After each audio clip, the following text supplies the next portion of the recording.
نبی اکرم صلی اللہ علیہ وسلم حدیث سے فرماتے جب کھاؤ تو بسم اللہ پڑھو، ہے نا، جب کسی چیز کو کھولو تو بسم اللہ پڑھو، جب کسی چیز کو ڈالو، پانی اگر مشکی سے ڈالے تو بسم اللہ پڑھو، چیزوں پر ڈھاکو تو بسم اللہ پڑھو، دروازے کھولو تو بسم اللہ پڑھو، دروازے بند کرو تب بسم اللہ پڑھو، ہے نا۔ کتنا ہے، قرآن پڑھ رہے ہیں اس سے پہلے ہم کو بسم اللہ پڑھنا ہے، کسی کام کی شروعات کرے اس سے پہلے ہم کو بسم اللہ پڑھنا ہے۔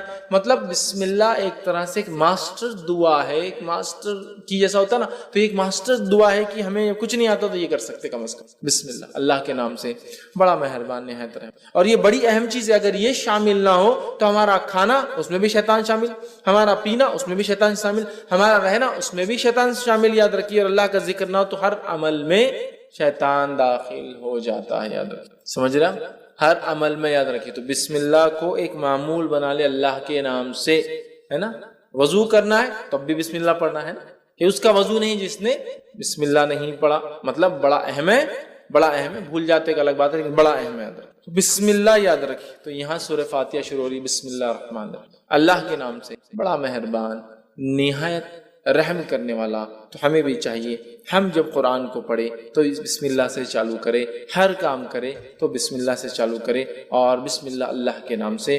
ظاہر سی بات ہے اگر ہم کسی کام کو اللہ کے نام سے شروع کریں گے تو یہ کام بابرکت ہوگا، فضیلت کا حامل ہوگا، اہمیت کا حامل ہوگا، برکت لائیں گا، رحمت لائیں گا، ہے نا، اللہ کا کرم ہمارے طرف متوجہ ہوگا، اس لیے کہ ہم نے اللہ کے بابرکت نام سے اس چیز کی شروعات کی، اور اللہ کے نام سے زیادہ بابرکت چیز دنیا میں کوئی نہیں ہے، سب سے بابرکت چیز۔ اس کے بعد اللہ تعالیٰ جس میں تاثیر دے اس کو برکت والا اللہ بنا دیتا ہے، لیکن سب سے بابرکت چیز۔ ہم جب شروعات کریں کسی چیز کی تو بسم اللہ سے کریں۔ تو یہاں بھی اللہ نے سورۃ الفاتحہ کی اپنی کتاب کی ابتدا بسم اللہ الرحمن الرحیم، اللہ کے نام سے، بڑا مہربان نہایت رحم والا، ٹھیک ہے، یہ اس کا معنی ہے۔ الحمدللہ رب العالمین، آیت نمبر 2، تمام تعریفیں اس اللہ کے لیے جو سارے عالم کا رب ہے، تمام تعریفیں اس اللہ کے لیے سارے عالم کا رب ہے۔ اب قرآن کی ابتدا اور سٹارٹ دیکھیے کتنی بیوٹیفلی ہو رہی، کتنی خوبصورتی کے ساتھ ہے۔ پہلے شروعات کرنے کا طریقہ سکھا دیا گیا، کتاب شروع ہوتی بسم اللہ الرحمن الرحیم، ہر کام سے پہلے کرو۔ دوسرا الحمدللہ رب العالمین، تمام تعریفیں اس اللہ کے لیے ہے جو سارے عالم کا رب ہے۔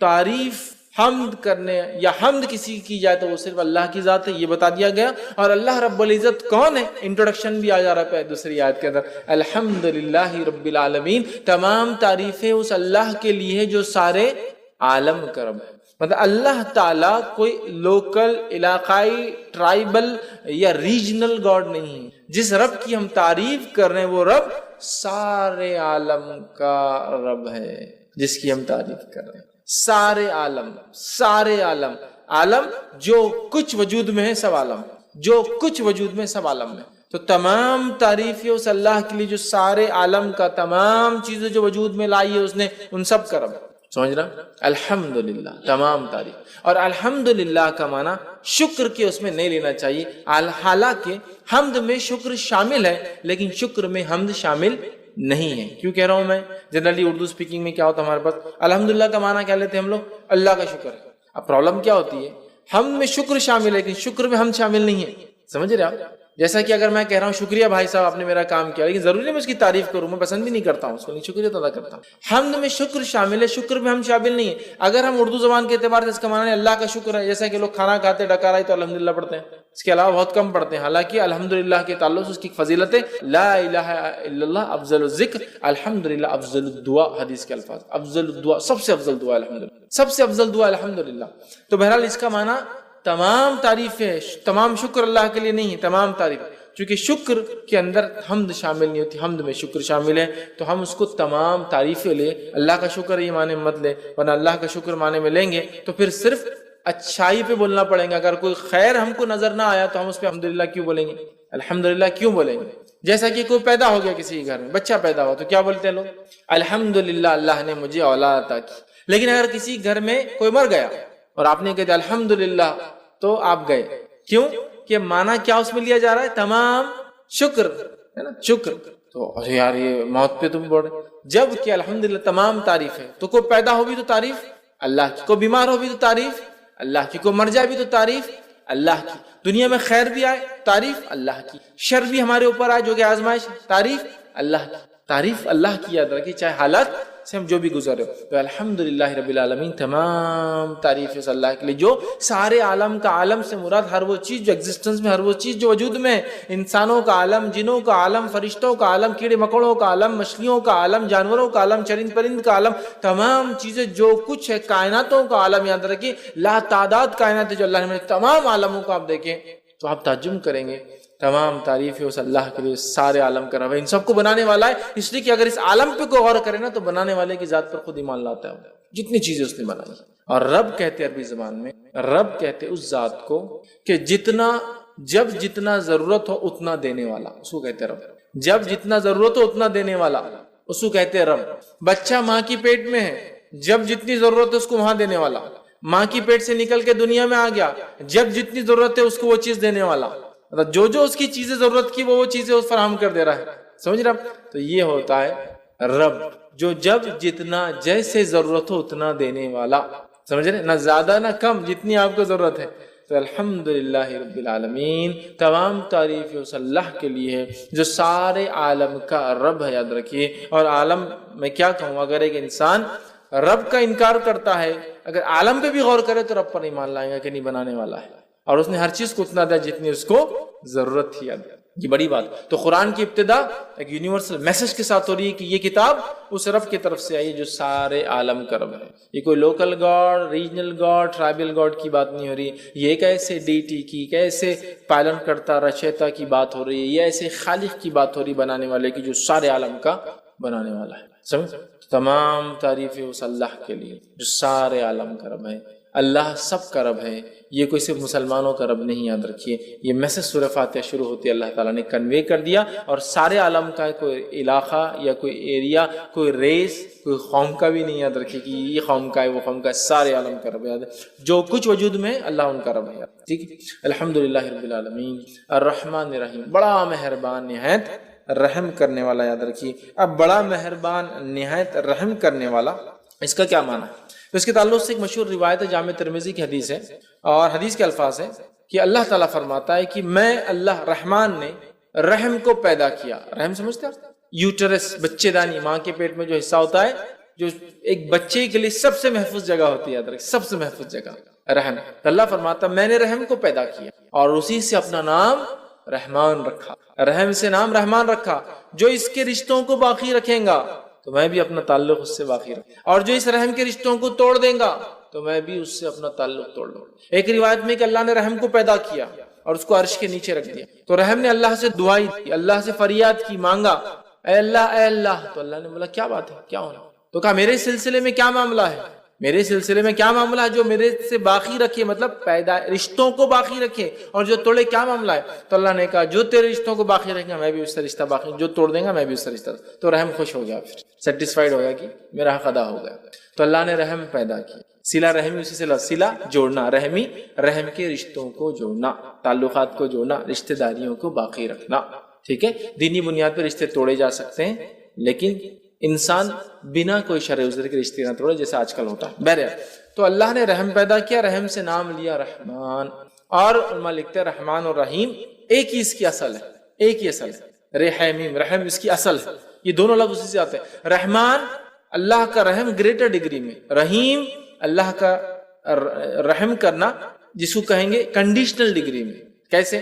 اللہ بارش برساتا ہے، جب بارش برستی ہے ایک علاقے میں تو مسلم اور غیر مسلم، ایمان والا اور کافر، ماننے والا نہ ماننے والا، شکر کرنے والا نہ شکرے، سب پر برستی، سب فائدہ اٹھاتے. رحمان انکنڈیشنل رحم. اور رحیم کنڈیشنل رحم. اللہ تعالیٰ روز قیامت صرف مومنوں پہ رحم کریں گا، کافروں پہ نہیں کریں گا. سمجھ رہا؟ تو رحمان گریٹر ڈگری میں رحم، کوئی اس کے لمٹ نہیں ہے. انسان کتنا ہی کفر کرے اللہ سے، اللہ معاف کرتے رہتا ہے. رحیم آخرت میں صرف اللہ تعالیٰ مومنوں پہ رحیم ہے، کافروں پہ رحم نہیں کرنے والا. یہ معنی ہے اس کا.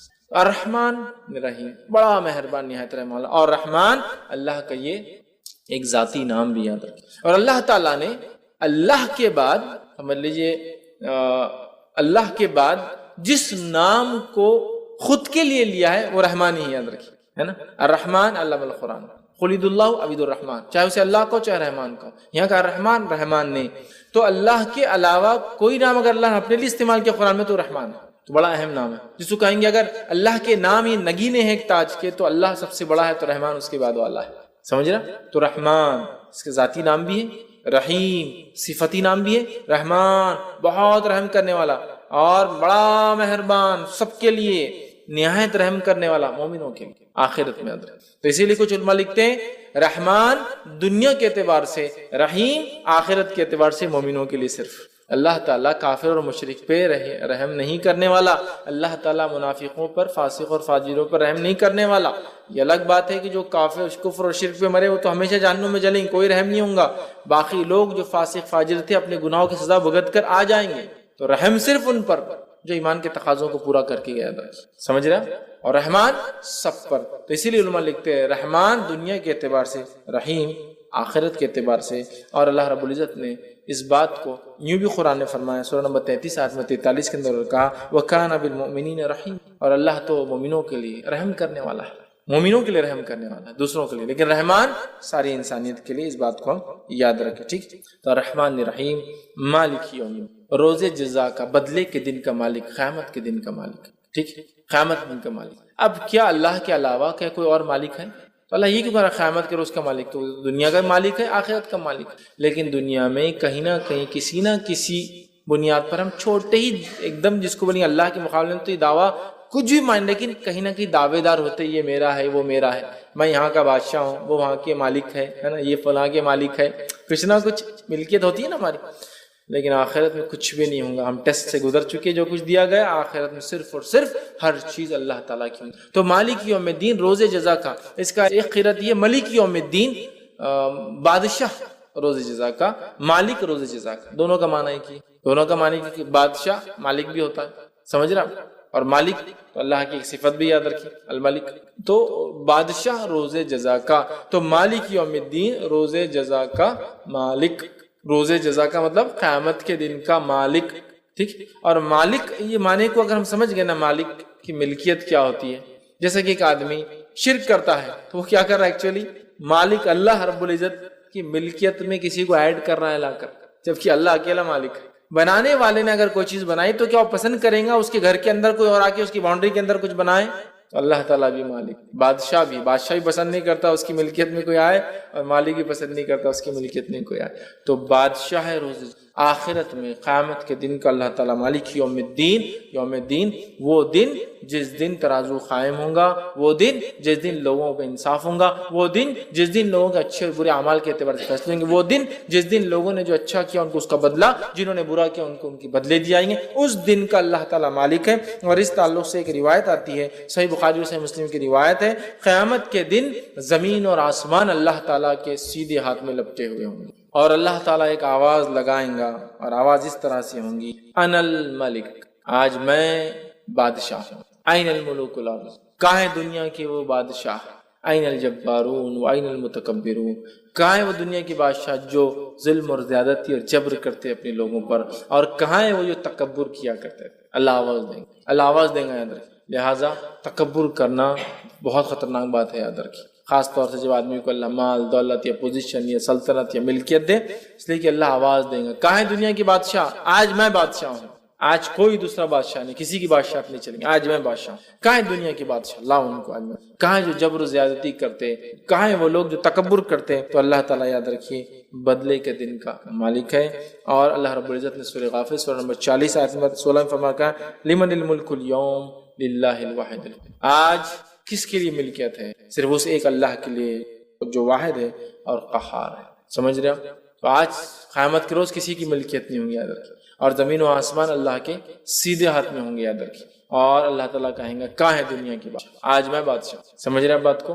لہٰذا اللہ بادشاہ ہے روز جزا کا، بدلے کے دن کا، جس دن جس نے جو دنیا میں کیا تھا اس کو اس کے بدلے چکائے جائیں گے، حساب اور کتاب ہوں گا اس ڈگری اور اس لیول تک کہ ایک بکری جس کو سینگ نہیں ہوں گے، اس کو کسی سینگ والی بکری نے مارا ہوگا تو بغیر سینگ والی کو سینگ دیا جائے گا، وہ اس بکری کو ماریں گے جس نے دنیا میں مارا تھا، اور ان کا معاملہ ختم کر دیا جائے گا۔ صحیح مسلم کی روایت ہے۔ اس دن کا اللہ تعالیٰ جو ہے مالک ہے، مالک یوم الدین، پھر اللہ نے فرمایا ایاک نعبد و ایاک نستعین، اے اللہ ہم تیری ہی عبادت کرتے ہیں اور تجھی سے ہی مدد طلب کرتے ہیں، اے اللہ ہم تیری بھی عبادت کرتے ہیں اور تجھ سے بھی مدد طلب کرتے نہیں ہیں، تیری ہی صرف اور صرف اے اللہ تیری عبادت اور تجھی سے مدد طلب کرتے ہیں۔ اگر اتنی بات بھی ایک بندہ سمجھ جائے نا، ایک مومن بندہ، تو انشاءاللہ کم از کم مسلمان شرک نہیں کریں گے۔ حالت یہ ہے کہ ہم اس صورت کو پڑھتے ہیں، کتنی بار پڑھتے ہیں؟ خالی فرض نمازیں جو لوگ پڑھتے ہیں، خالی فرض تو 17 بار ہو جاتی ہے، فجر کی 2 رکعت، ظہر کی 4 رکعت، عصر کی 4 رکعت، مغرب کی 3 رکعت، عشاء کی 4 رکعت، 17 دفعے پڑھ رہا ہے اس کو۔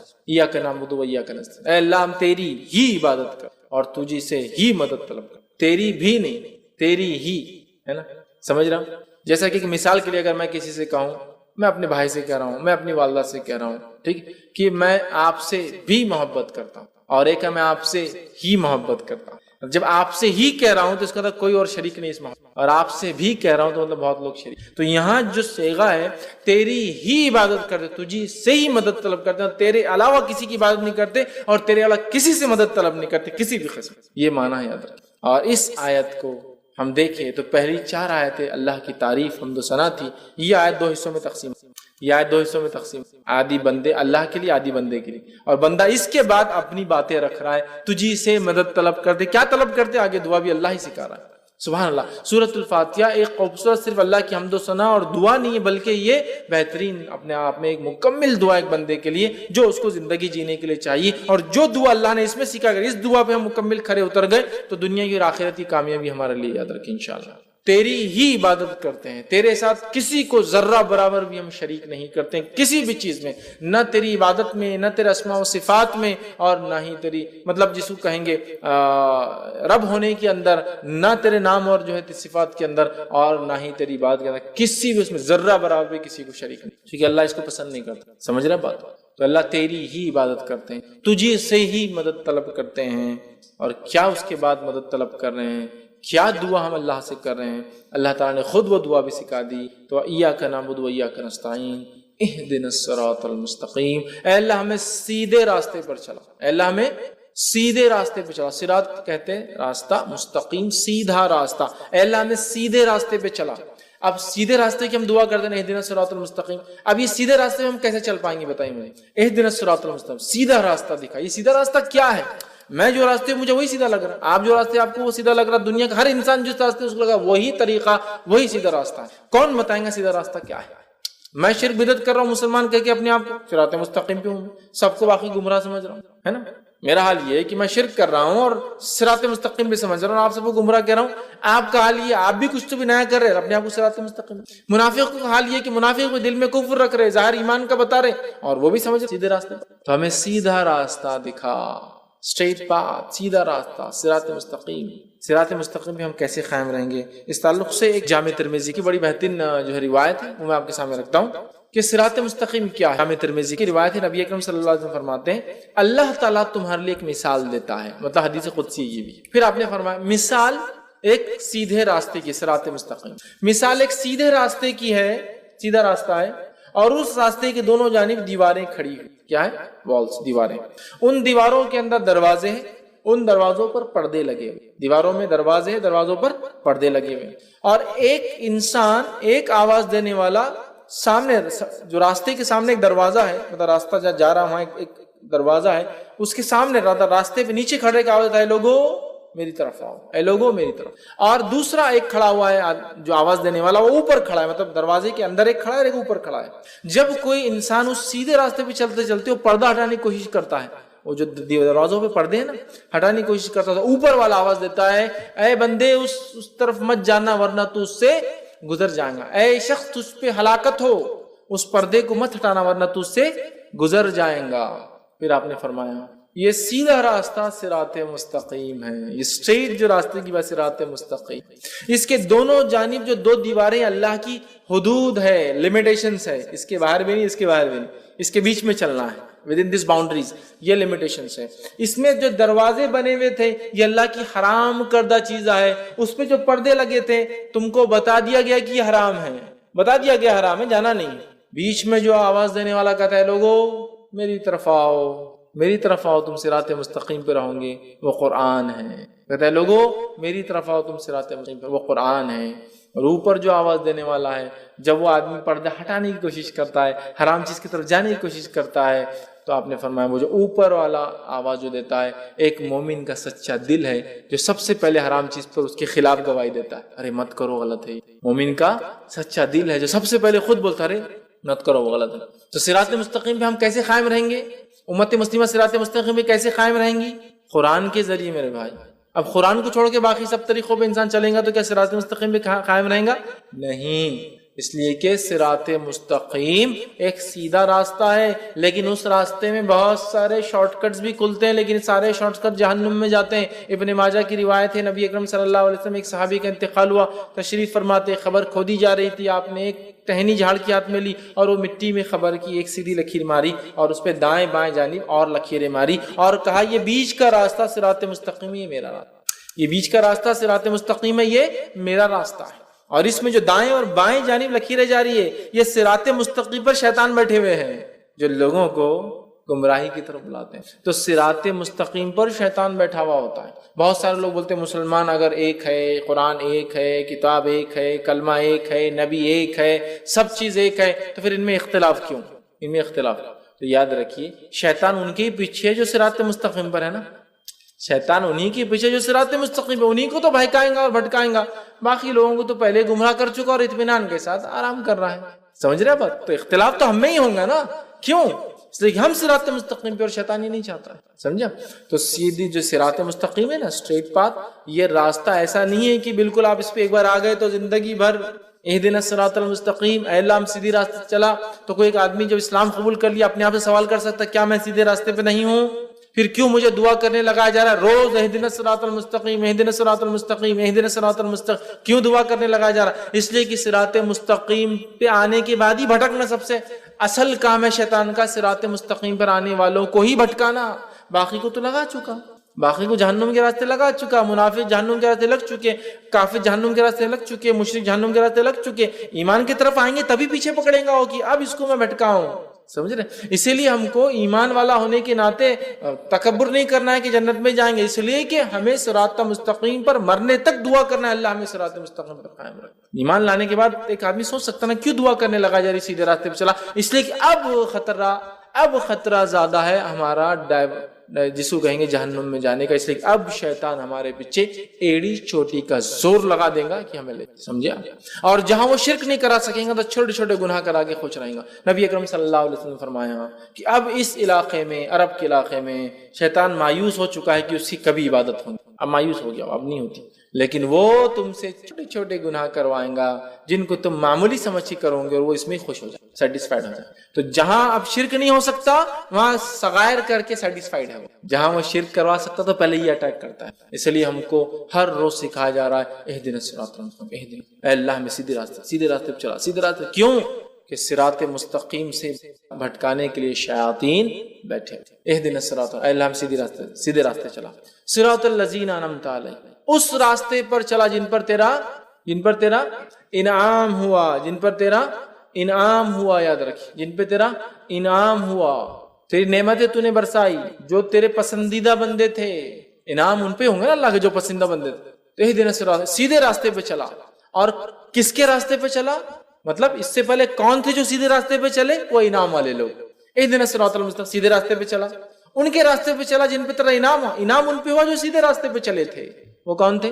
من النبیین، وہ انبیاء تھے، والصدیقین، اور سچے لوگ تھے، والشہداء، اور شہید تھے، والصالحین، اور نیکوکار تھے، وحسن اولئک رفیقا، جو قرآن کی ایک آیت کا ہی حصہ یاد ہے نا، ایک لمبا واقعہ اس کے پیچھے بہرحال، لیکن انعام والے لوگ کون ہیں یہ آیت کے اندر بتا دیا گیا، وَمَن يُطِعِ اللَّهَ وَرَسُولَهُ فَأُولَٰئِكَ مَعَ الَّذِينَ أَنْعَمَ اللَّهُ مِنَ النَّبِيِّينَ وَالصِّدِّيقِينَ وَالشُّهَدَاءِ وَالصَّالِحِينَ وَحَسُنَ أُولَٰئِكَ رَفِيقًا، کہ جو اللہ اس کے رسول کی اطاعت کریں گا تو وہ ہوں گا روز قیامت ان کے ساتھ، من النبیین، انبیاءوں کے ساتھ، والصدیقین، سچوں کے ساتھ، والشہداء، شہیدوں کے ساتھ، والصالحین، اور نیکوکاروں کے ساتھ، وحسن اولئک رفیقا، اور کیا ہی بہترین ساتھی۔ سمجھے آپ؟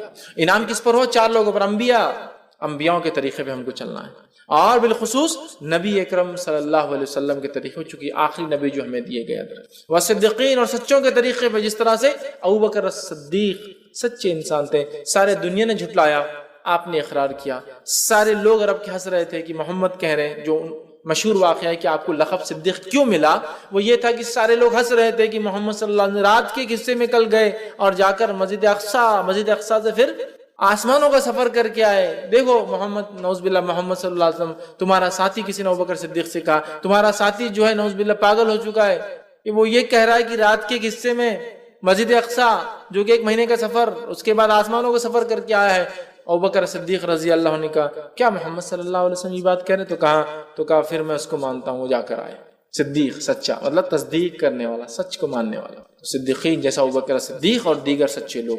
والشہداء، اور شہید جس طرح سے عمر ابن خطاب رضی اللہ عنہ، جس طرح سے عثمان ابن عفان رضی اللہ عنہ، جس طرح سے علی بن ابی طالب رضی اللہ عنہ، جس طرح سے حمزہ بن عبد المطلب رضی اللہ عنہ، اور جس طرح سے ایک لمبی فہرست ہے شہداء کی. اور وہ صالحین، اور جو نیک لوگ ہیں، اللہ کے نیک بندے ہیں. یہ وہ 4 لوگ ہیں کیٹیگریز جن پہ اللہ کا انعام ہوا. یہ سب ایمان کے بعد والی چیز ہے. ایمان لائے، وہ سارے تقاضوں کو پورا کرنے والے، لیکن ایمان کی بلندیوں کو چھونے والے، جس میں انبیاء جن کے درجے تک ساری انسانیت بھی مل جائے تو ایک نبی کے ایمان کے برابر یہ درجے تک نہیں پہنچ سکتی، وہ تھے. اور اس کے بعد ان کے راستے پہ ہمیں چلنا ہے، بالخصوص نبی اکرم صلی اللہ علیہ وسلم کے طریقے پر. اور پھر وہ صدیقین، وہ سچے لوگ جو تصدیق کرتے تھے حق کی ہر دور اور زمانے میں. آج بھی اس زمانے سے ہم گزر رہے ہیں جس زمانے میں اسلام کا انکار کرنا، حق کا انکار کرنا معمولی بات سمجھی جا رہی ہے. یاد رکھیں اس دور میں تصدیق کرنا کہ میں ایمان لاتا ہوں اس چیز پر، من ہوں ان جیسا کہا گیا، یہ ایک سچے انسان کی، مومن کی آج پہچان ہے. وہ شہداء، وقت پڑنے پر اپنا جان مال تو انسان لگاتا ہے، جان بھی اللہ کے راہ میں لگا دے. وہ صالحین، اور نیکیوں پہ اڑا رہے، اس لیے کہ آج نیکی کرنا بہت مشکل کام ہے. وحسن اولئک رفیقا، اور اللہ نے کہا کیا ہی بہترین ساتھی ہے. جو اللہ رسول کی اطاعت کرے گا تو ہوں گا 4 لوگوں کے ساتھ، اور یہ بہترین ساتھی ہے. یہ انعام والے لوگ ہیں. تو اللہ چلا ہمیں سیدھے راستے پر. کن کے راستے پر؟ جو اس راستے پہ چل چکے ہیں پہلے. وہ کون ہے؟ وہ 4 لوگ جن پہ تیرا انعام ہوا. وہ 4 لوگ یہ ہے، ٹھیک ہے. صراط الذین انعمت علیہم غیر المغضوب، اور مت چلا ان راستے پر، ان لوگوں کے راستے پر جن پر تیرا غضب ہوا. اس سے مراد یہود، سے مراد یہود، اس لیے کہ وہ ایمان والے تھے ہم سے پہلے، لیکن ایمان والے ہونے کے باوجود انہوں نے کفر کو اور شرک کو پسند، انبیاء کی نافرمانی کو پسند کیا، اللہ کے جس کو شعار علامت انبیاء کو قتل کرنا پسند کیا، جو رب چاہتا تھا اس کی خلاف ورزی کرنے کو پسند کیا. ہفتے کو مت شکار کرو، کرنا ہے پسند، سمجھ رہے آپ؟ نافرمانیوں کو پسند کیا، اطاعت کو چھوڑ دیا. یہود، ان پر اللہ کا غضب ہوا. اور یہود کی خصوصیت رہی جو ان سے کہا گیا وہ پیچھے رہے، اور اللہ رب العزت ان سے وعدہ کر چکا قیامت تک یہودیوں کو اللہ تعالیٰ آزماتا رہے زبردست عذاب سے. ہر صدی میں ان پہ عذاب آتا ہے، الملک ہر دور میں ان پر ایک صدی میں عذاب آتا ہے، زبردست اللہ عذاب لاتا ہے، چونکہ ان کی سرکشیاں اتنی زیادہ ہیں. تو کہا غیر المغضوب، چلا انعام والی راہ پر، مت چلا ان لوگوں کے طریقے پر جن پر تیرا غضب ہوا. یہاں مراد یہود ہے.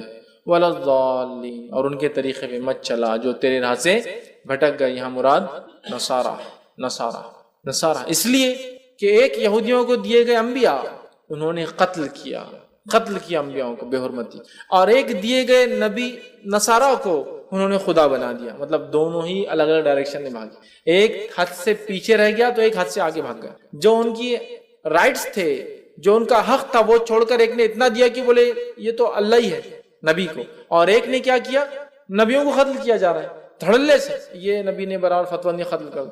ایک بات اپنے دل سے خلاف کی، قتل کرا دو، مار دو. سمجھ رہا بات؟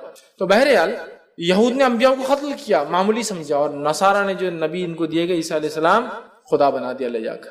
گاڈ یا ون ود گاڈ، جو بھی بولیے، خدا یا خدا کے ساتھ ایک بنا دیا. ہم نے دونوں سے پناہ مانگی کہ مغضوب والے راستے میں بھی نہیں چلنا ہے اور ضالین والے. تو ہم کو ایک طرح سے اللہ رب العزت نے ایک گائیڈ لائنز دے دیا، سب سے منیمم دعا بتا دی کیا ہے کہ ہمیں کیا کرنا ہے، سیدھے راستے پر چلنا ہے، انعام والوں کے طریقے پہ چلنا ہے، اور 2 لوگوں کے طریقے سے بچنا ہے. اگر اتنا ہم سمجھنے، اس لیے میں نے کہا دنیا اور آخرت کی کامیابی اس دعا کے اندر شامل ہے کہ ہم نے سمجھ لیا کہ ہمیں کیا کرنا ہے، سیدھے راستے پہ چلنا ہے. قرآن جو بتاتا ہے ہمیں ان لوگوں کے راستے پہ چلنا جن پر انعام ہو، انبیاء کے طریقے، بالخصوص محمد صلی اللہ علیہ وسلم کے طریقے پہ، اور اس کا صدیقین، شہداء، صالحین کے طریقے پہ چلنا ہے. یہ کر لیا تو دنیا کی کامیابی، آخرت کی کامیابی ہو گئی. اور 2 لوگوں کے راستے سے بچنا ہے، مطلب انہوں نے جو شر یا سرکشی یا برائی یا جو کام کیا وہ ہم کو نہیں کرنا ہے. بس اگر یہ نہیں کہ تو ہم خود بخود ان کے راستے پہ ہو جاتے ہیں. مطلب ایمان لانے کے بعد صراط مستقیم پہ اگر ہم ہیں اور اس کے بعد انعام والے لوگوں کے طریقے پہ چل رہے ہیں، تو 2 چیزوں سے بچنا ہے ہم کو. وہ کیا ہے؟ جس طرح سے یہود نے کام کیا جن پہ اللہ کا غضب ہوا، اور ضالین نے کیا. اگر یہ کر لیتے ہیں انشاءاللہ عزیز تو ہم ان دونوں سے بچ گئے، اور یہ لوگوں کے طریقے پہ چل گئے تو دنیا بھی کامیاب، آخرت بھی. ابھی انعام والوں کی راہ کیا ہے اور کیسی ہے؟ یہ صراط مستقیم کیا ہے؟ قرآن اب شروع ہو رہا ہے اس کے بعد، ہے نا، سورہ فاتحہ کے بعد الف لام میم ذالک الکتاب شروع ہو رہا ہے کہ یہ ہے وہ صراط مستقیم جو اس حدیث کے اندر جامع ترمذی کے آگے قرآن جو بلاتا ہے لوگوں میری طرف آؤ، صراط مستقیم، یہ صراط مستقیم پہ قائم رہنے کا ایک ہی ذریعہ قرآن، دوسرا کوئی ذریعہ نہیں، کوئی کتاب نہیں، کوئی چیز نہیں، قرآن آؤ، اے لوگوں میری طرف آؤ، اے لوگوں میری طرف آؤ، اور وہ صراط مستقیم یاد ہے، وہی سیدھا راستہ ہے۔ تو ہمیں قرآن کو تھامنا ہے۔ اگر اہدنا الصراط المستقیم ہم دعا کرتے ہیں تو صراط الذین انعمت علیہم، انعام والوں کی راہ، کیا انعام والوں کی راہ، کیا کیا انہوں نے؟ قرآن اٹھا لیجیے، سورہ بقرہ چالو ہو گیا، موسیٰ علیہ السلام کا واقعہ چالو ہو گیا، کیا کیا حرکتیں کی موسیٰ علیہ السلام کے ساتھ لوگوں نے۔ ہمیں وہ حرکتیں اپنے انبیاء، اپنے نبی کے ساتھ، اور خاص طور سے محمد صلی اللہ علیہ وسلم کے ساتھ نہیں کرنا چاہیے، چونکہ ہم آخری امت ہے، لہٰذا اب دوسرے نبی کا تذکرہ اب ہمارے لیے وہ لائق اتباع نہیں ہے۔ محمد صلی اللہ علیہ وسلم طریقے پہ چلنا ہے، ہم نے کوئی بھی کام اس کے خلاف نہیں کرنا جس طرح سے وہ لوگوں نے اپنے انبیاء کو تھا۔ ہمیں وہ کوئی حرکت، وہی کوئی کام، وہی کوئی خصلت، وہ کوئی کیریکٹر اپنے اندر نہیں پیدا کرنا ہے جو یہود کے اندر تھا، جس کے اللہ کا غضب ہوا ان پر۔ کوئی بھی چیز نہیں کرنا جو انہوں نے کیا، کسی بھی شکل میں انہوں نے کیا، ہمیں نہیں کرنا ہے، سمجھ رہے ہیں؟ ہمیں کچھ نہیں کرنا ہے، ورنہ پھر کیا ہوگا؟ نتیجہ وہی ہوگا۔ ہمیں جو ہے ہر وہ چیز کی خلاف ورزی کرنا ہے جو انہوں نے کیا، اس لیے کہ انہوں نے اپنی کتاب کی ہر وہ چیز کی خلاف ورزی کی جو ان کو کرنے کو کہا گیا تھا۔ معلوم ہے انہیں کہا جا رہا ہفتے ایک دن مت کرو شکار، تو کر رہے ہیں، ہمیں ان کی مخالفت کرنا ہے۔ نبی اکرم صلی اللہ علیہ وسلم ساری زندگی یہودیوں کی مخالفت، حتیٰ کہ جب آپ مدینہ پہنچے، مدینہ پہنچنے کے بعد پوچھا کہ یہودی روزہ رکھتے ہیں 10 محرم کو، کیوں؟ تو کہا عید کا دن ہے، موسیٰ علیہ السلام کو اللہ نے آزادی دی تھی، فرعون کو غرق کیا تھا، بنی اسرائیل کے لیے خوشی کا دن ہے، انڈیپینڈنس ڈے تھا ان کا، خوشی کا دن۔ تو نبی اکرم صلی اللہ علیہ وسلم نے کہا موسیٰ علیہ السلام پر ہمارا حق زیادہ ہے ان لوگوں سے، ہم بھی روزہ رکھیں۔ آپ نے اعلان کیا، یہود خوش ہو گئے کہ محمد صلی اللہ علیہ وسلم بھی روزہ رکھ رہے ہیں، مطلب مشرکین مکہ پر اور دیگر لوگوں پر، عربوں پر ایک دھاگ جمیں گی کہ محمد وہ کر رہے ہیں جو ہم لوگ کرتے ہیں پہلے سے۔ نبی اکرم صلی اللہ علیہ وسلم نے اعلان کیا اگر اگلے سال زندہ رہا تو میں ایک نہیں 2 روزے رکھوں گا۔ یہود نے کہا یہ آدمی کوئی ایک چیز تو جس میں ہماری مخالفت چھوڑے، کوئی ایک چیز تو، اب روزہ تھا اس میں بھی انہوں نے 2 رکھا۔ نبی اکرم صلی اللہ علیہ وسلم کوئی چیز میں ان کی جو ہے پیروی نہیں کی، ہر چیز میں مخالفت کی۔ آپ نے کہا یہود و نصارہ اپنے بالوں کو نہیں رکھتے ہیں، مطلب داڑھیوں کو، سر کے بال جب سفید ہوتے ہیں تو وہ مہندی نہیں لگاتے ہیں، تو مخالفت کرو ان کی، تم مہندی لگاؤ، مطلب دیکھنے دکھانے میں بھی ان کی شواہد اختیار نہیں کریں گے، وہاں بھی مخالفت کریں گے۔ نبی اکرم صلی اللہ علیہ وسلم نے ایک بار صحابہ سے کہا تم مجھے عیسیٰ علیہ السلام کی طرح جو ہے مت چڑھا دینا، غلو مت کرنا میری ذات میں اللہ کا بندہ اور اس کا نبی، بس یہ میری حیثیت ہے، میں اللہ کا بندہ اور نبی ہوں، عیسیٰ علیہ السلام کے جیسا مجھے اوپر مت چڑھا دینا، اتنا اوپر مت لے جانا، مطلب ایسا کچھ مت کرنا میرے ساتھ جو انہوں نے کیا، کہ اتنا عزت، اتنا احترام، اتنا غلو کیا کہ جو ہے حد سے آگے لے کے چلے گئے عیسیٰ علیہ السلام۔ تو ہم دعا کریں اللہ ان 2 کے طریقے میں چلانا، اور اللہ یہ دعا ہے تو ہم دعا کریں اللہ میں سیدھی راستے میں۔ صراط الذین انعمت علیہم، انعام والے۔ صراط مستقیم کیا؟ آپ قرآن پڑھنا ہے تو بتائیں گا قرآن کیا ہے صراط مستقیم، اس کو نہیں پڑھتے لوگ بول رہے صراط مستقیم ہم۔ دوسرا انعام والوں کا طریقہ اور راستہ کیا ہے، یہ قرآن پڑھنا پڑے گا، وہ بتائیں گا انعام والوں کے واقعات، قصے۔ قرآن کیا ہے؟ انبیاء کے واقعات، نیک لوگوں کے واقعات، ایمان لانے والوں سے اللہ نے کیا سلوک کیا اور کیا بدلہ دیا، اور کافروں سے اللہ نے کیا، یہی تو سارا بھرا پڑا ہے واقعات کے اندر، ہے نا۔ تو یہ جاننا انعام والوں کی راہ کیا ہے، مغضوب غضب والے کون تھے، کیا حرکتیں کی، قرآن پڑھنا ہے تو پتہ چلے گا یہود نے کیا کیا، ضالین کیا کیا جو گمراہ ہوئے، پڑھنا پڑے گا قرآن، پتہ چل جائے گا انشاءاللہ، تو ہم بچ سکیں گے۔ تو یہ کام کر لیا تو دنیا کی کامیابی بھی انشاءاللہ ہماری ہے، اور آخرت میں بھی ہم انشاءاللہ ضرور کامیاب ہوں گے۔ تو یہ بہت مختصر سا ترجمہ میں نے سورۃ الفاتحہ کا آپ کے سامنے رکھا۔ بسم اللہ الرحمن الرحیم، ایک بار پھر دہرا دیتا ہوں، بسم اللہ الرحمن الرحیم جو ہے اللہ کے نام سے جو بڑا مہربان نہایت رحم والا، الحمدللہ رب العالمین، تمام تعریف اس اللہ کے لیے سارے عالم کا رب ہے۔ الرحمن الرحیم، بڑا مہربان نہایت رحم والا، مالک یوم الدین، روز جزا کا مالک، روز جزا کا جو ہے اللہ تعالیٰ مالک، قیامت کے دن کا اللہ تعالیٰ مالک ہے۔ مالک یوم الدین، ایاک نعبد و ایاک نستعین، اے اللہ ہم تیری ہی عبادت کرتے ہیں، تجھی سے مدد طلب کرتے ہیں، ہر قسم کی عبادت صرف تیرے لیے کرتے ہیں، اور ہر چھوٹی چھوٹی چیز بھی تجھی سے مانگتے ہیں۔ اہدنا الصراط المستقیم، چلا ہم کو سیدھے راستے پر، چلا ہم کو حق کے راستے پر۔ اہدنا الصراط المستقیم صراط الذین انعمت علیہم، ان لوگوں کے طریقے پر جن پر تیرا انعام، فضل اور کرم ہوا، غیر المغضوب علیہم، ان لوگوں کے طریقے میں مت چلانا جن پر تیرا غضب ہوا، ولا الضالین، اور جو تیری راہ سے بھٹک گئے۔ اور اس کے بعد ہم دیکھتے آمین جو ہے صحابہ وغیرہ کہا کرتے تھے، آمین کا مطلب ہوتا ہے اے اللہ اس چیز کو قبول کر، مانگ رہے ہیں آمین کا معنی ہوتا ہے اللہ اس کو ایکسیپٹ کر، قبول کر ہم سے، آمین۔ تو بہرحال یہ چند باتیں تھی، یہ جو پیغام تھا سورۃ الفاتحہ کا، اور یہ مختصر تھا اس کے فضائل اور ترجمہ تھا، تاکہ جس سورت کو ہم ہر نماز میں پڑھتے ہیں، اس کے بغیر کوئی نماز نہیں، حدیث میں اللہ صلاۃ لمن لم یقرأ بفاتحۃ الکتاب، بخاری کی روایت، اس کی نماز نہیں سورہ فاتحہ نہ پڑھی۔ کیا معنی ہے سورت کا؟ بس میں نے مختصر سا اس مختصر سے وقت میں آپ کے سامنے معنی رکھنا مناسب سمجھا، تاکہ ہم لوگ اس کا معنی جب سمجھیں گے، جب نماز پڑھیں گے انشاءاللہ، تو پھر ذہن رہے گا، جو ہم مانگ رہے دعا پہ کنسنٹریٹ ہم کر سکیں گے، جو ہم مانگ رہے الحمدللہ رب العالمین، تو جب دعا کریں گے تو ہمارا ذہن رہے گا کہ ہم کیا اللہ سے مانگ رہے ہیں، معلوم تو ہمیں وہ، ٹھیک ہے۔ بہت سارے لوگ سورۃ الفاتحہ پڑھتے ہیں لیکن ابھی نماز نہیں پڑھی کہ اس کی مخالفت کر رہے ہیں، اس لیے کہ جو پڑھا معلوم ہی نہیں کیا پڑھا، تو لہٰذا ہمیں چاہیے نہ ہی صرف سورہ فاتحہ بلکہ پورے قرآن کو ہم سمجھنے کی جو کوشش کریں۔ اسی پہ اپنی بات